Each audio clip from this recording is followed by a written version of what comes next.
$70 million. That is the number circulating online right now when people talk about Rick Ross and asset seizures. And in the same week that number started spreading, there were photos of him flying economy class. For a man who built his entire identity around owning things, flossing things, and being the living definition of boss culture, those two images landing together is not just a story, it is a collision.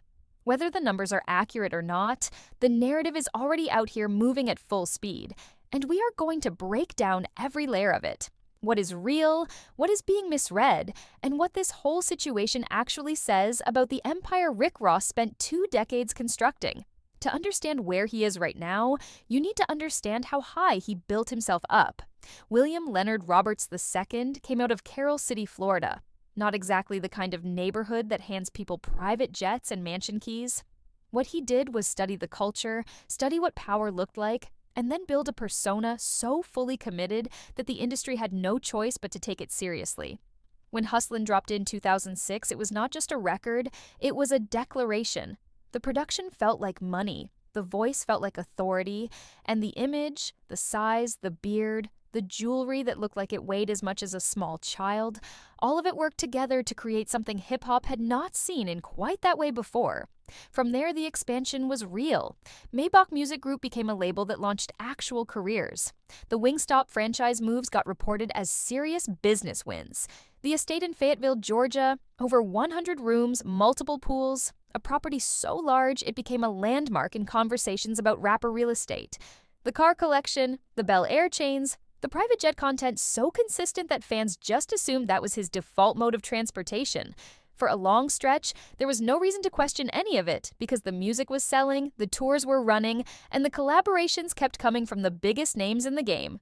Then came the economy class photos, and the internet, being the internet, immediately turned that into a headline. Here is what actually matters about that moment.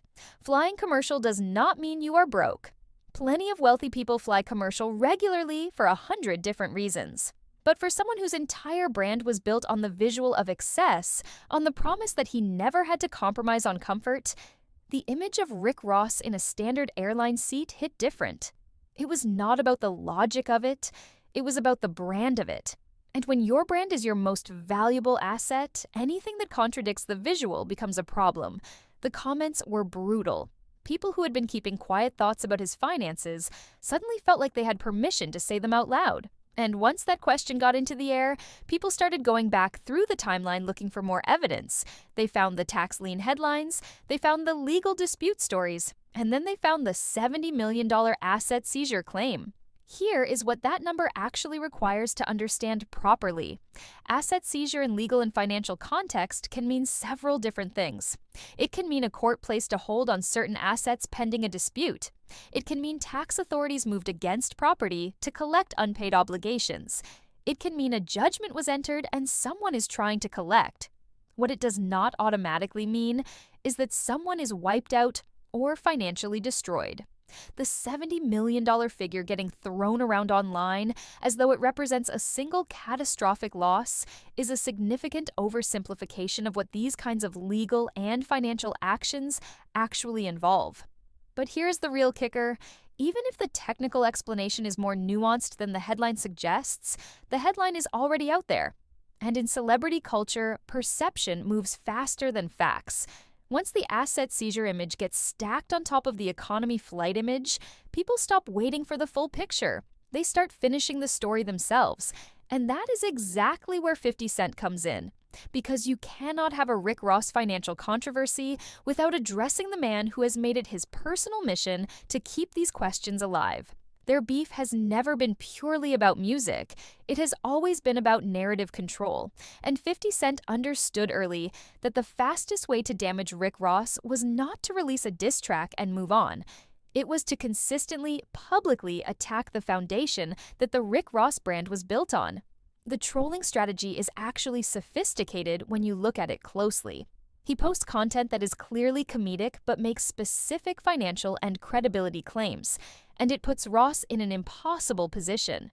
You cannot prove you are rich by posting more lifestyle pictures because 50 Cent will just repost them with a caption that makes them look desperate. You cannot ignore it because the silence reads like confirmation. You cannot engage directly without elevating the story further.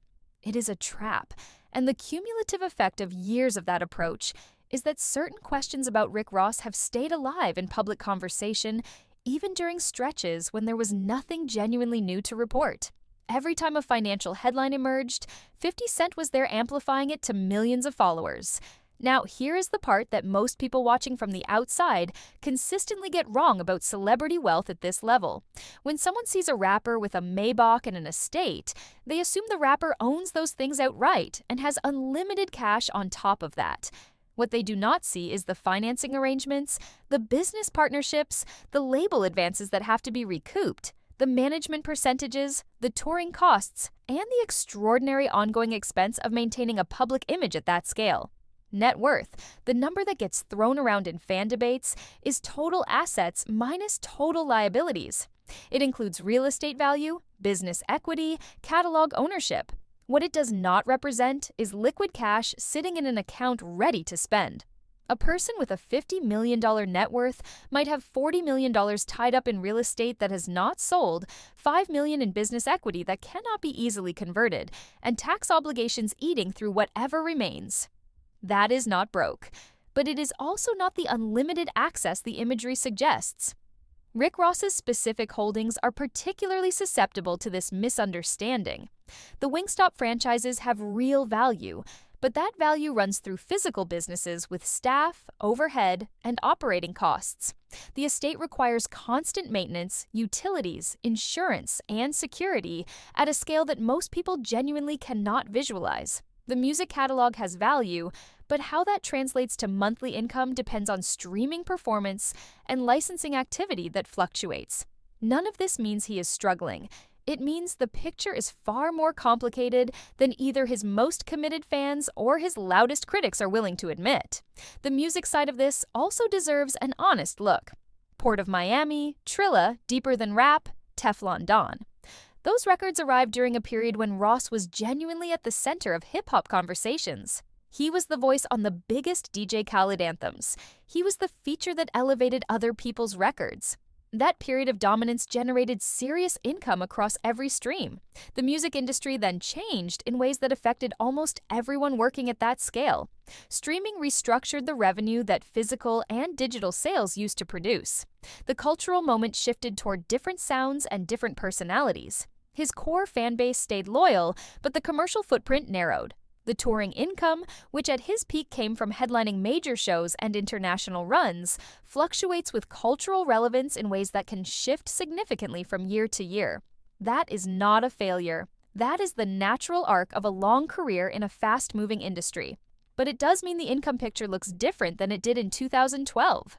What Ross has built over a long career also includes something that gets underweighted in these financial collapse narratives: an actual track record of survival. He absorbed the correctional officer controversy that would have ended most careers in a genre where credibility is currency. He came out of the 50 Cent feud years still standing and still making music people responded to. He survived serious health scares and kept building. That pattern does not make him immune to financial pressure. But it does mean writing him off based on incomplete information, and hostile social media framing is probably a mistake. Here is the honest verdict on where this actually stands.